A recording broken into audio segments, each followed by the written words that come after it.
Mesdames, Messieurs, bonsoir. Merci de me recevoir chez vous. Au sommaire de cette édition, le nom du nouveau pape est connu. Il s'agit du général américain Robert Francis Prevost qui est élu. Il prend le nom de Léon XIV. Il est âgé de 69 ans, originaire de Chicago. Son portrait dans ce journal.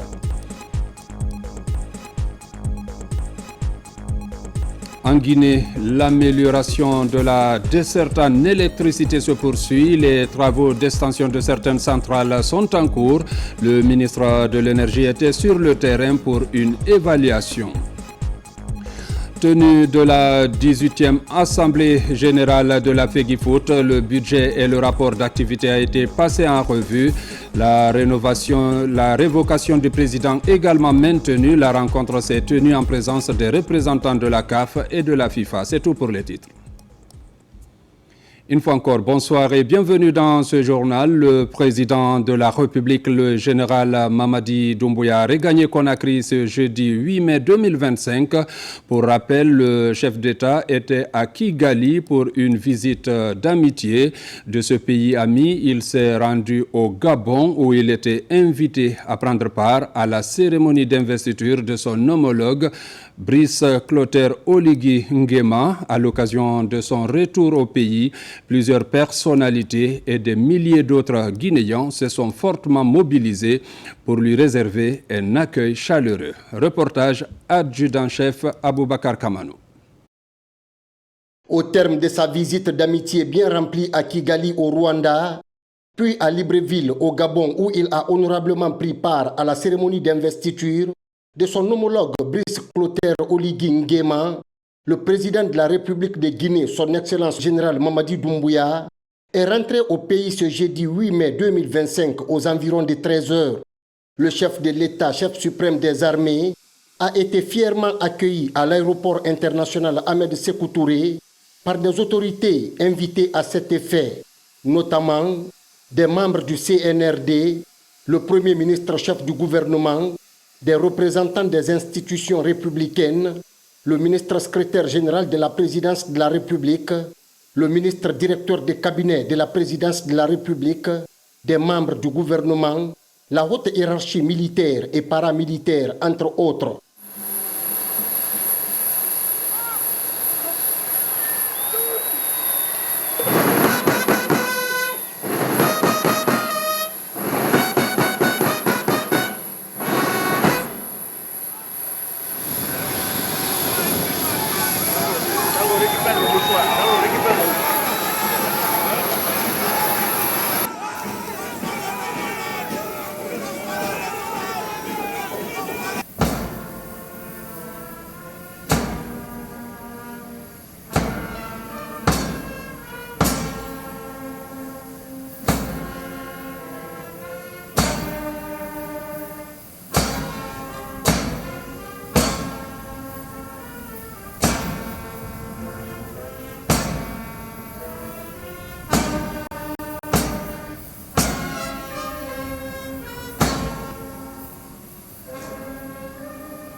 Après avoir reçu les honneurs militaires dignes de son statut, le président de la République a fait le tour de la haie d'honneur où il a échangé de chaleureuses poignées de main avec des personnalités présentes à ce cérémonial d'arrivée.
Avant de quitter l'aéroport pour le palais Roi Mohamed V, le président général Mamadi Doumbouya a partagé un moment de communion avec des milliers de Guinéens venus le réceptionner.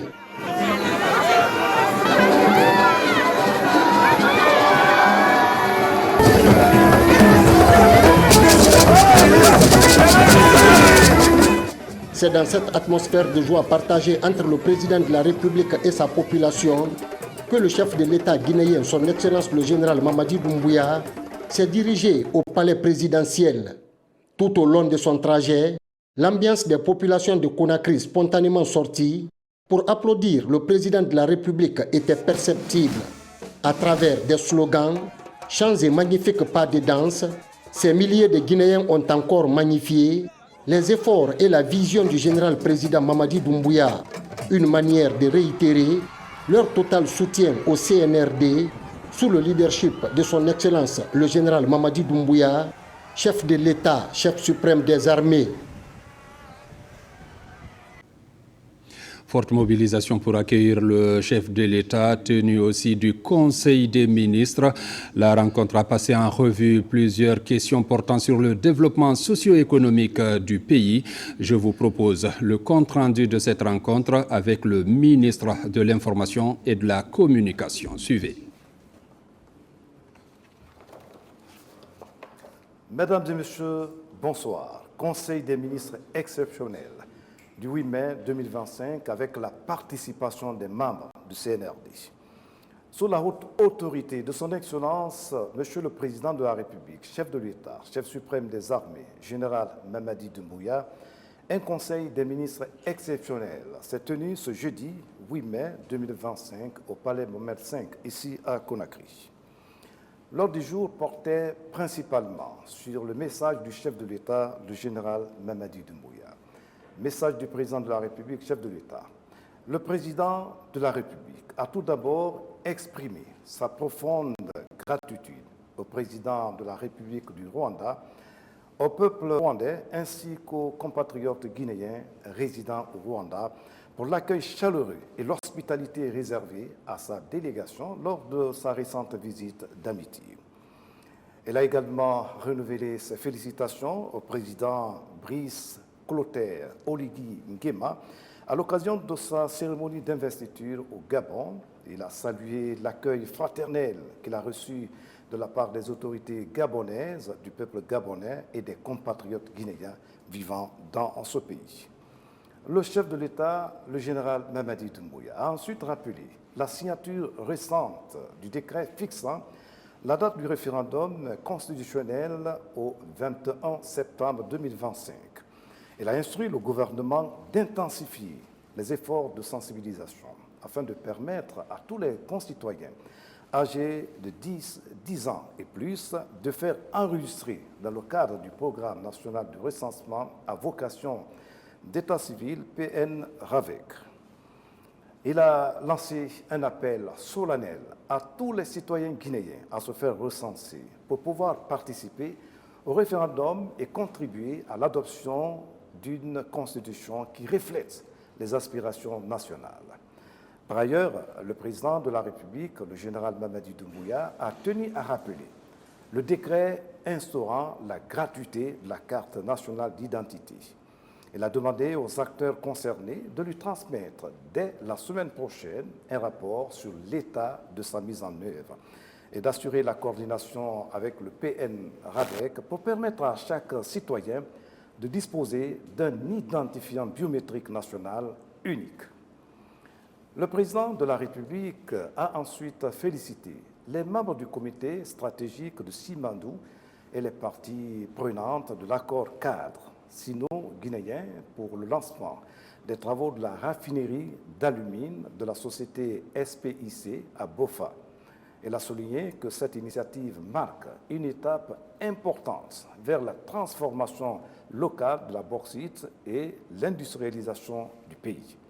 Toutefois, il a rappelé avec fermeté que le respect des engagements contractuels et des délais est non négociable. À cet effet, le chef de l'État, le général Mamadi Doumbouya, a donné instruction au ministre des Mines et de la Géologie de procéder au retrait des permis et concessions des sociétés minières non conformes aux obligations prévues par le Code minier. Soumettre une proposition d'interdiction de l'exportation de l'or brut à raison de l'achèvement imminent de l'une des plus grandes raffineries d'or au monde en République de Guinée. Le président de la République a souligné que cette infrastructure revêt une importance stratégique pour la souveraineté économique de notre pays. Enfin, dans le cadre de la modernisation urbaine, le président de la République a instruit le ministre de l'Urbanisme et de l'Habitat et de l'Aménagement du territoire de prendre toutes les dispositions nécessaires pour assurer l'harmonisation des constructions, notamment les bâtiments publics tels que les établissements administratifs et la cité ministérielle. Il a insisté sur la rigueur et la célérité dans l'exécution de cette directive. Le président de la République, le général Mamadi Doumbouya, a conclu son message en réaffirmant son engagement à œuvrer pour une Guinée moderne, souveraine et solidaire. Je vous remercie. Religion avec l'élection d'un nouveau pape au Vatican. C'est le cardinal américain Robert Francis Prévost qui a été élu. Il a choisi le nom de Léon XIV. Il devient ainsi le premier pape originaire des États-Unis. Son portrait avec Martin Francinaduno. Le 8 mai 2025, le cardinal américain Robert Francis Prévost a été élu pape, succédant ainsi à François. Il a choisi le nom de Léon XIV, devenant ainsi le 267e souverain pontife de l'Église catholique et le premier pape originaire des États-Unis d'Amérique. Né en 1955 à Chicago, Robert Francis Prévost est issu d'une famille aux racines françaises, italiennes et espagnoles. En termes de formation académique, il a obtenu un baccalauréat en mathématiques à l'université Villanova en 1977, puis une licence en théologie à la Catholic Theological Union de Chicago. Il a ensuite poursuivi des études en droit canonique à l'université pontificale Saint-Thomas d'Aquin à Rome, où il a été ordonné prêtre en 1982. De son engagement missionnaire, il a été religieux de l'ordre de Saint-Augustin. Il a été missionnaire au Pérou pendant près de 20 ans, où il a exercé diverses responsabilités pastorales, notamment comme évêque de Chiclayo. En parlant de ses responsabilités au sein de l'Église, il a été élu prieur général des Augustins en 2001, fonction qu'il a occupée jusqu'en 2013. En 2023, le pape François l'a nommé préfet du dicastère pour les évêques, un poste clé dans la nomination des évêques à travers le monde. Il a été créé cardinal en juillet 2023. Lors du conclave de mai 2025, il a été élu pape au 4e tour du scrutin. Le cardinal français Dominique Mamberti, en sa qualité de protodiacre, a annoncé son élection depuis le balcon de la basilique Saint-Pierre avec la formule traditionnelle « Voici le pape ». Le pape Léon XIV est reconnu pour son engagement en faveur des plus démunis, des migrants et pour sa proximité avec les fidèles. Son élection marque ainsi une continuité avec les orientations pastorales de son prédécesseur, le pape François. Recensement biométrique des populations, on en parle. Après l'intérieur du pays, la ministre de l'Enseignement technique poursuit sa campagne de sensibilisation citoyenne autour du RAVEC. Hier mercredi, Aminata Kaba, en compagnie de la directrice nationale des affaires politiques et de l'administration électorale, a procédé au lancement officiel de l'opération dans les établissements d'enseignement technique. Ensemble, elles ont expliqué aux apprenants les intérêts de ce recensement. Moussa Komara. Doter chaque citoyen d'un numéro personnel d'identification unique, l'opération est bien partie ici à l'École nationale des postes et télécommunications d'équipés. Les élèves et étudiants des institutions d'enseignement public et privé peuvent se faire recenser sans effort. Il n'y a pas longtemps, après l'école et le boulot, je n'avais pas eu le temps vraiment pour me faire recenser. Parce que quand tu pars dans le quartier, il y a tellement de monde et j'ai eu une occasion. Ils sont venus dans mon école, je me suis fait recenser. Et c'est une bonne idée qu'ils viennent dans notre école ici, qu'on se fasse recenser ici sans souci. C'est très, très important.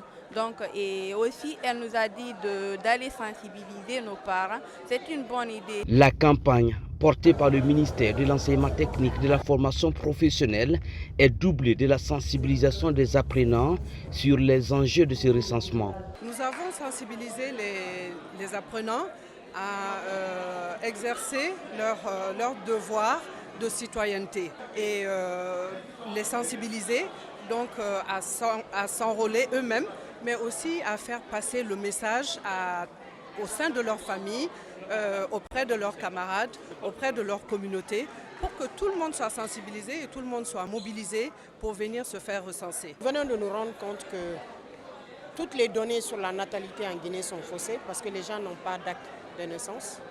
Et aujourd'hui, on continue de donner des jugements supplétifs tenant lieu d'actes de naissance et avec la transcription aux citoyens guinéens qui n'en ont pas pour leur permettre d'être dans la base de données. C'est important de hâter les pas et de se faire recenser.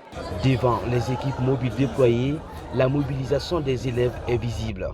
339 au total seront recensés en 10 jours. Le recensement s'arrête le 30e mai.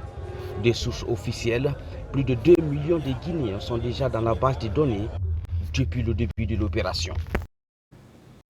Il faut dire que le conseiller personnel du président de la République, général Mamadi Doumbouya, s'implique aussi dans la sensibilisation pour la réussite du recensement administratif à vocation d'état civil, accompagné par l'autorité préfectorale de Dinguiraye. Il a échangé avec de Fatafing sur les avantages de ce programme. Reportage Mohamed Lamine Kaba, Marwan Kamara. C'est une délégation conduite par El Hadj Thierno Mamadou. À des kilomètres,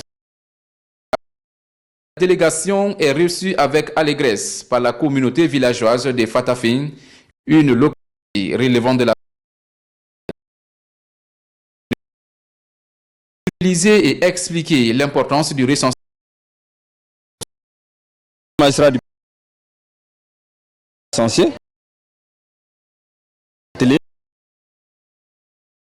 Déployé sur l'étendue du territoire. Bien fait, et je voudrais encore une fois féliciter M. le Préfet et toute sa suite pour le travail abattu. Nous souhaitons que tout le monde se recense, pas pour quelqu'un. Et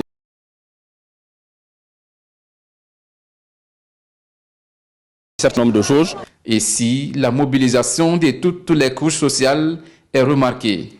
Pour faciliter l'accès à l'information et atteindre les cibles, le communal se joint au conseiller du président.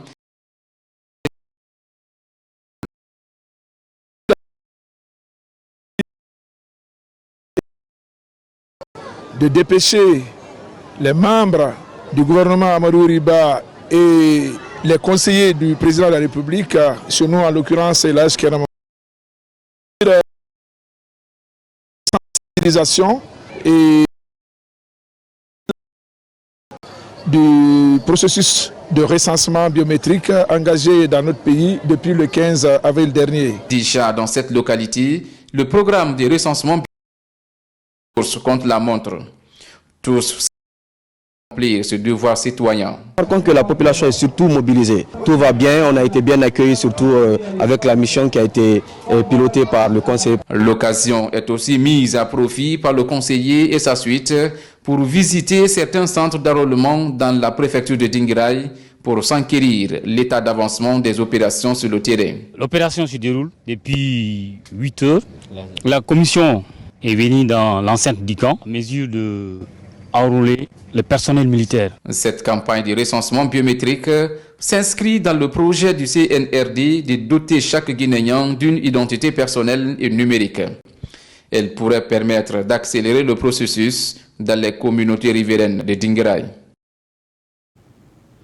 Dans la préfecture de Dabola, c'est le ministre des Mines qui rencontre les populations à Bissikirima, Dogomé, Alpha Moussaya et Dabola Centre. Bounasila exhorte les populations à se faire recenser afin de faire de Dabola la localité la plus enrôlée du pays. Reportage Saint-Martin Fancinadouno. Deuxième journée de la tournée de sensibilisation du ministre des Mines et de la Géologie à Dabola. Bounasila s'est successivement rendu dans les sous-préfectures de Kankama et de Bissikirima, ainsi que dans la commune urbaine de Dabola. Cet exercice vise à mobiliser les populations autour du programme national de recensement administratif à vocation d'état civil. Désormais, Kankama se donne la main avec ses secteurs pour qu'avant le retour de monsieur le ministre et pour que Kankama soit la lumière de Dabola pour ce recensement. Quand on se recense, nous aurons les bénéfices du développement durable, c'est-à-dire les routes, l'infrastructure, les hôpitaux. Cet identifiant facilitera également la planification des politiques publiques et le suivi des programmes de développement, notamment le programme Simandou 2040. L'importance de ce recensement qui n'est pas seulement à but électoral, mais qui a un but de développement. Il y a un numéro identifiant unique qui concerne chaque citoyen et qui va permettre au président de la République de mettre en œuvre ce programme Simandou 2040 qui comprend 5 piliers. Donc chacun des piliers tiendra compte de la population exacte de la Guinée. Pour réussir cette campagne de sensibilisation, plusieurs citoyens, notamment des femmes, ont bénéficié gratuitement de leur acte de naissance. Cette initiative vise à encourager la participation active des populations au recensement. J'ai gagné mon extrait de naissance gratuit. Je suis contente aujourd'hui pour être guinéenne aujourd'hui. Merci mon Excellence, merci mon Président. Maintenant je suis guinéenne. Je remercie le Président Général Mamadi Doumbouya. Dans les différentes localités, le ministre parrain fait le tour des sites abritant les kits. Cette descente sur le terrain lui a permis d'évaluer l'état de fonctionnement des équipements de recensement biométrique, de s'assurer de la bonne organisation des opérations et d'écouter les agents recenseurs et les populations pour élever les éventuelles difficultés rencontrées. À Conakry, la sensibilisation se poursuit également dans les marchés de Kenyang et Avaria. L'activité est pilotée par le coordinateur général des marchés d'intérêt de la capitale. Une campagne qui s'est déroulée également à Fotoba, Tamara et Rogbane, où les populations insulaires ont été aussi invitées à aller se faire recenser pour l'acquisition de ce document administratif. Reportage Moussa Bangoura, Ousmane Kamara. Le programme de sensibilisation dans les îles de l'Os se poursuit. Après Kassa, l'autorité locale vient rencontrer les citoyens de Fotoba, Robane et Tamara en compagnie de l'influenceur ivoirien Makosso. D'utiles conseils ont été prodigués à la population insulaire à se faire recenser. Un acte civique à accomplir par chaque Guinéen pour amorcer le développement. Depuis le passage de Madame la gouverneure dans les îles de l'Os, ça motive les citoyens insulaires à se faire recenser. Et surtout, pour la première fois dans l'histoire, nous avons reçu nos kits spécifiques et le problème qu'on a connu dans les temps avec nos grands noms, comme Madi, Wright, Hervé, Coquer et autres posaient quelques problèmes pour certains qui ne connaissaient pas l'histoire. En ma qualité d'influenceur, ce que j'aimerais dire à chaque Guinéen, c'est d'être recensé sur la liste. Donc le recensement est une obligation qui t'impose à pouvoir développer ton pays. Et j'ai même vu que vous allez plus loin, ce que nous n'avons pas en Côte d'Ivoire. Vous faites même le scanner des yeux. Dans la même lancée, au marché de Kenya, le coordinateur général des marchés d'intérêt du gouvernorat est sur le terrain. Vendeurs, acheteurs et petits commerçants ont été conscientisés à aller se faire recenser en vue d'être dans le registre national d'état civil. Cette sensibilisation doit s'élargir dans tous les marchés d'intérêt de la ville de Conakry pour dire aux gens de se mobiliser, d'aller se recenser. C'est un droit civique et l'on doit respecter cela. On est là pour vraiment véhiculer ce message aux femmes vendeuses de Kenya, aux pères de famille et aux mères de famille, de leur dire pour vraiment se recenser. Après Kenya, La même cause a conduit l'équipe au marché Avaria, commune de Matam. Ici, groupement de femmes, jeunes filles, jeunes dames et opérateurs évoluant dans le petit commerce ont été tous sensibilisés. À présent, rendons-nous à Lomé où s'est tenue ce matin l'ouverture de la réunion délocalisée du Parlement de la CEDEAO. Objectif échanger autour des enjeux liés au transport aérien comme moyen et facteur d'intégration des peuples ouest-africains. La réunion va aussi se pencher sur la stratégie de réduction des coûts de billets d'avion. Envoyé spécial Abdoulaye Diallo. Au moment où la CEDEAO célèbre le 50e anniversaire de sa création, l'institution fait face à la problématique liée au transport aérien. Cet autre facteur qui devrait favoriser l'intégration des peuples ouest-africains se pose comme un réel défi. À Lomé, la capitale togolaise, les parlementaires échangent sur la stratégie de réduction des coûts des billets d'avion comme principale solution. Le coût de transport aérien dans l'espace CEDEAO est considéré comme l'un des plus élevés du continent africain. Aussi, les tarifs aériens en Afrique de l'Ouest demeurent excessivement élevés par rapport à d'autres régions du monde. Dans certains cas, il est moins coûteux hors du continent africain que de voyager entre deux États membres de la CEDEAO. Cette situation est contre-productive pour la vision d'une région sans frontières et interconnectée. Il s'agira maintenant d'œuvrer pour l'application de ces textes communautaires par les États membres de la CEDEAO, dont la date de démarrage qui a été édictée, fixée à compter du 1er janvier de l'année prochaine 2026, soit un délai accordé de 15 mois pour permettre aux États membres de s'y préparer, surtout sur le plan budgétaire. Des études faites en 2024 ont montré une faible croissance du transport aérien en Afrique de l'Ouest, soit moins de 10% comparativement à d'autres régions de l'Afrique qui varient entre 20 et 40%.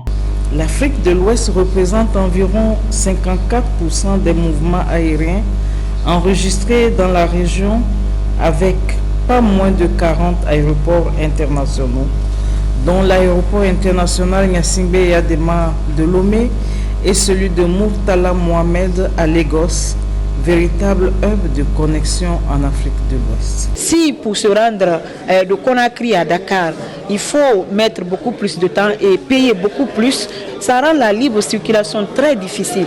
Donc c'est pourquoi aujourd'hui, nous en tant que députés, nous devons nous battre pour sensibiliser nos autorités, pour qu'on puisse avoir une vision commune sur cette question, pour qu'on puisse harmoniser les taxes aéroportuaires. À travers des présentations d'experts, de panels de discussions et d'échanges directs avec les principales parties prenantes, cette réunion délocalisée du Parlement de la communauté devrait aboutir à la réduction progressive des taxes, redevances et droits visant à rendre le transport aérien plus abordable dans l'espace CEDEAO. Dans l'actualité toujours, l'inclusion numérique en Guinée vient de franchir un cap important. Ce matin, l'ambassade de Côte d'Ivoire en Guinée a officiellement apporté son soutien au projet dénommé La Force du Savoir, porté par EBB Consulting Group. Objectif, équiper les jeunes et les femmes guinéens d'outils digitaux à moindre coût. Reportage Souleymane Diaraya. Cérémonie de lancement officiel du projet l'ONIFACA, la force du savoir. Une initiative ambitieuse portée par ABB Consulting Group. Elle vise à démocratiser le numérique, booster l'employabilité des jeunes et autonomiser les femmes guinéennes. Une coopération régionale qui dessine les contours d'un avenir technologique. Il s'agit véritablement de formation, donc de former des concitoyens avec un ordinateur, avec une connectivité et puis une formation certifiante au bout qui donnera à notre jeunesse et à tous ceux qui sont dans la recherche d'emploi d'être autonome et d'être opérationnel sur le terrain, sur le marché de l'emploi. La formation, c'est quelque chose d'important dans notre société et à travers cette carte, les jeunes peuvent s'inscrire en ligne à plusieurs modules et tout. Donc on s'est dit que voilà, leur solution et notre solution peuvent converger ensemble et d'où le partenariat. Bien plus qu'un projet, l'ONIFANCA se propose de briser les barrières du numérique. Avec des centres technologiques dédiés à la maintenance et à l'assistance, le projet vise à ancrer durablement les compétences locales. Un pas de plus vers l'autonomisation, notamment des femmes, souvent éloignées des opportunités du digital. Nous, on met la femme en avant. Donc, dans ce cadre-là, on va recruter dans ce projet 20 jeunes femmes qui auront des emplois directs avec nous. Et sur le long terme, on parle de 100 emplois directs et 350 indirects parce qu'on aura une campagne de sensibilisation. Avec l'ONIFANCA, la Guinée et la Côte d'Ivoire écrivent une page nouvelle du développement par le numérique. La démarche incarne l'esprit de la coopération sud-sud, ainsi des partenariats qui symboliseront une volonté commune de créer des opportunités concrètes pour la jeunesse africaine. Dans le cadre de l'amélioration de la qualité de la desserte en électricité, EDG effectue depuis un certain temps des travaux de réhabilitation et d'extension de ces centrales à Conakry. Ceux du poste de Hamdallah suivent leur cours normal. Le ministre en charge de l'énergie a visité hier mardi ce vaste chantier dans la commune de Khatouma. Reportage signé de notre spécialiste maison des questions énergétiques, Nabi Kamara. Les travaux d'extension du poste électrique de Hamdallah se poursuivent dans la commune de Ratouma. Un nouveau transformateur d'une grande capacité sera installé à la place de l'ancien pour corriger le déficit d'électricité dans les zones de Ratouma, Dixine et Bessia. Parallèlement, une nouvelle ligne terne reliant le poste de Kipé à celui de Hamdallah est en cours d'installation afin de garantir une meilleure répartition de l'énergie. L'objectif de ce travail qui a démarré il y a quelques semaines, c'est de permettre de soulager les populations qui sont aujourd'hui délestées à cause de la surcharge du poste de Hamdallah. Donc cette visite s'inscrit dans le cadre d'un soutien aux équipes de EDG, mais aussi de l'entreprise qui est chargée des travaux, pour pouvoir accélérer les travaux et permettre de mettre fin aux souffrances des populations qui vivent dans le périmètre du poste de Hamdallah. Pour le transport de l'énergie, EDG a opté pour des poteaux électriques en double terne capables de supporter une capacité plus importante. Nous sommes confiants qu'on peut rendre le projet dans le délai imparti et que leur patience sera récompensée par une satisfaction globale.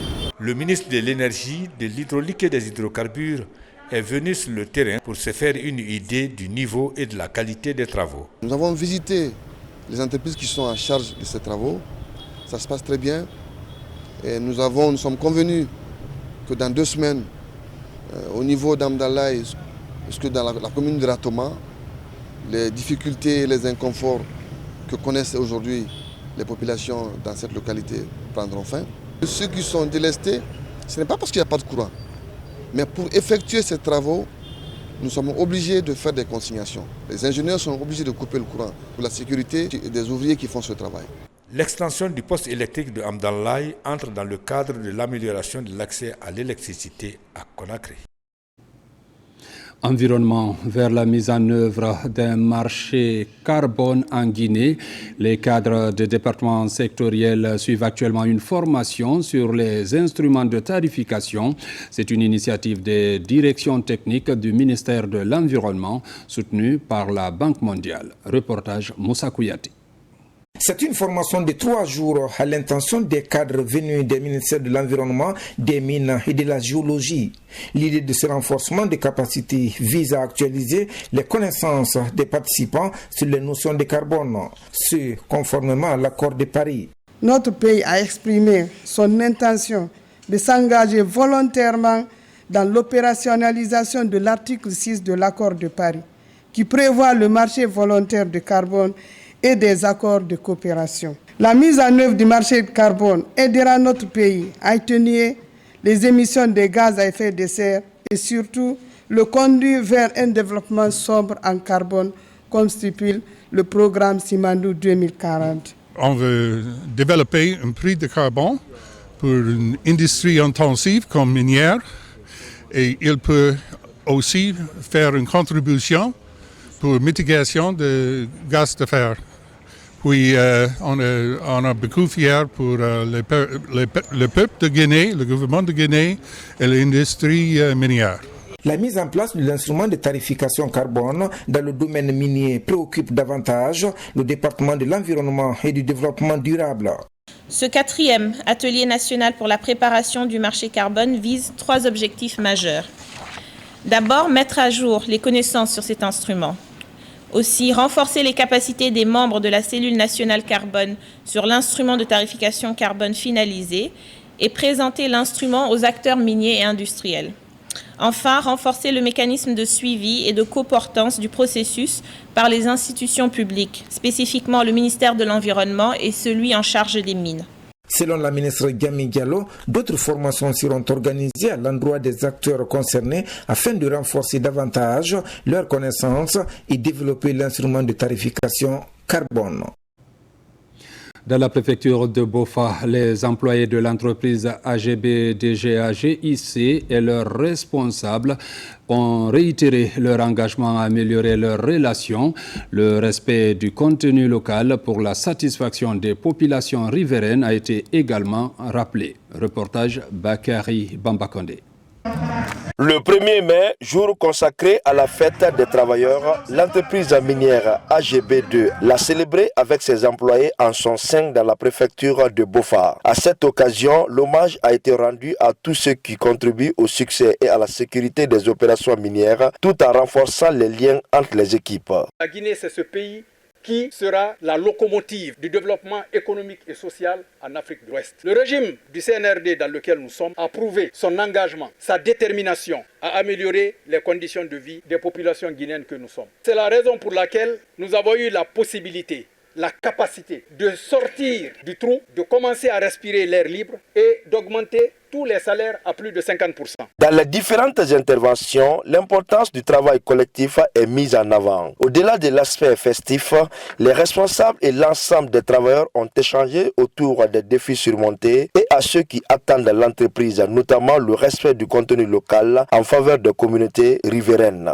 Par ma voix, vos employés vous promettent fidélité, loyauté et reconnaissance en tout lieu et en toutes circonstances. Dites, ça sera fait. Ce qui compte, c'est la volonté de bien faire et ça, l'administrateur général, ses collaborateurs directs et la délégation syndicale ont ça. Vous êtes les véritables piliers de cette société, vous les travailleurs. Nous ressentons non seulement la chaleur humaine qui nous lie, mais aussi l'esprit d'équipe, la solidarité qui font la force de notre société. Cette célébration de la fête des travailleurs ici à AGB2 a permis de renforcer l'esprit d'équipe. En honorant ces travailleurs, l'entreprise démontre son engagement envers une culture de collégialité fondamentale pour son épanouissement. Santé à Madina, lancement des travaux de rénovation et d'extension du centre de santé de la localité. Inscrit dans le programme annuel de la commune de Matam, ce projet va faciliter et améliorer la prise en charge des patients. Reportage Fodé Camara, Ali Badra Kondé. Centre d'affaires, Madina est un quartier poumon économique qui fait face aux défis d'accès aux services sociaux de base. Dans ce registre, cette pose de première pierre du projet d'extension et de rénovation du centre de santé de Madina vient répondre aux urgences de premier plan des populations. Ce geste est bien plus qu'un acte de construction. C'est une déclaration d'engagement pour le droit de la santé, pour l'équité d'accès aux soins et pour l'avenir de notre communauté. Par ma modeste voix, je vous exprime toute la reconnaissance et l'adhésion de l'autorité communale de Matam aux efforts du gouvernement de notre champion, le général d'armée Mamadi Doumbouya.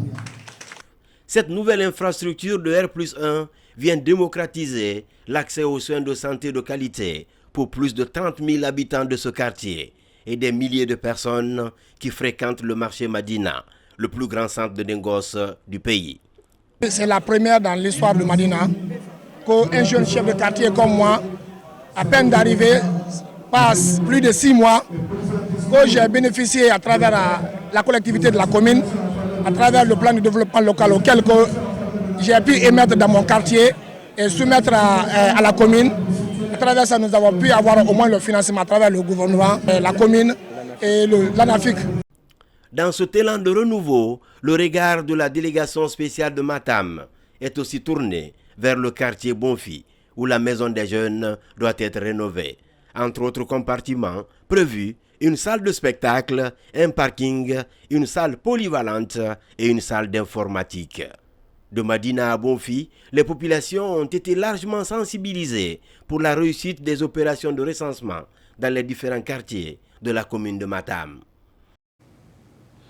Je vous l'annonçais dans les titres, la Fédération guinéenne de football a tenu ce jeudi à Conakry son 18e Assemblée générale ordinaire. Plusieurs points étaient inscrits à l'ordre du jour, dont l'analyse des rapports d'activité et financière et la révocation définitive d'une personne. L'activité s'est déroulée devant les représentants de la CAF et de la FIFA. Le film de cette Assemblée avec Djibril Kamara. Élu il y a de cela 1 an, 3 mois à la tête de la Fédération guinéenne de football, Aboubacar Dina Sampil n'est plus président. Sa révocation définitive a été actée ce jeudi à l'unanimité par les membres statutaires de l'instance dirigeante du football guinéen par voie de vote 51 sur 53. Comme vous voyez, ce n'est pas le président seul qui peut faire marcher une fédération, c'est un comité qui est aussi à l'écoute aussi des membres statutaires. Nous connaissons les problèmes du football guinéen, nous allons se retrouver et on va s'atteler au travail rapidement. Ça a été réellement une démocratie sportive. Il vous revient de continuer à travailler dans l'unité en respectant les textes. 53 membres statutaires sur 53 étaient présents à cette 18e Assemblée générale ordinaire. Dans la salle, plusieurs points étaient inscrits à l'ordre du jour. L'adoption des rapports d'activité et l'audit du celui financier ont été passés au peigne fin. L'année 2024, nous avons reçu un montant de 1 645 233 $ de la part de la FIFA. Ce montant est composé du coût opérationnel. On a été à la CAN et donc on a été dans le dernier carré presque. Et donc la CAF nous a donné 1 323 900 $. Donc en termes de ressources au total, nous avons reçu 36 686 857 923 francs guinéens. L'Assemblée générale, elle est souveraine. Les décisions qui sont prises ont été prises en toute démocratie et en parfaite conformité avec les statuts. On a un nouveau président qui doit finir le mandat conformément aux statuts, étant entendu qu'un développement, on ne peut l'envisager que dans une atmosphère apaisée. L'Assemblée est extrêmement importante pour nous, parce que nous nous sommes réunis le 17, je crois, avril, c'est ça, pour mieux la préparer. Et lors de cette réunion préparatoire que nous avons eue, nous nous sommes engagés, chaque parti, à œuvrer pour que cette assemblée se tienne dans de très bonnes conditions. Au cours de cette 18e Assemblée générale ordinaire, la suspension des membres de l'ancien bureau exécutif de la Ligue guinéenne de football professionnel, dirigé par le général Mathurin Bangoura, et l'ancien secrétaire général adjoint de la FEGIFOOT, Aboubacar Debari, a été levée pour un possible retour aux affaires. La 18e Assemblée ordinaire confirme donc la révocation du président Bouba Sampil, tenue cette semaine du concours littéraire de la lecture ainsi que la restitution des romans par les étudiants de l'Université Kofi Annan de Conakry. Cette compétition dénommée Miss Master consiste à promouvoir l'excellence au sein de l'Université Kofi Annan. Les précisions avec Ali Badra Kondé. C'est une cérémonie de lecture de restitution des romans. Elle met en compétition des étudiants de l'université Kofi Annan. Elle permet de mettre en valeur des romans et d'éveiller la conscience des jeunes étudiants. Cette compétition est dénommée Miss Master. Au-delà de la beauté physique, la beauté intellectuelle est valorisée. J'ai compris que les jeunes Guinéens commencent vraiment à revenir aux fondamentaux, à savoir la lecture. Les gens sont devenus passionnés. On a vu des candidats de différents profils, des juristes, des économistes, pas juste des littéraires, mais qui se sont bien exprimés, qui se sont bien défendus. Cette fois-ci, nous aussi, nous avons pensé de mettre cette challenge en place pour permettre aux autres candidats, aux autres candidates aussi, de se préparer aux échéances compétition. La compétition Miss Master consiste aussi à promouvoir l'excellence en milieu scolaire et universitaire. Je trouve que c'est normal que ça ne soit pas fixé sur juste la beauté physique. Et le casting, ça s'est fait aux yeux et aux cieux de tous sur le terrain de basketball de l'université au fait.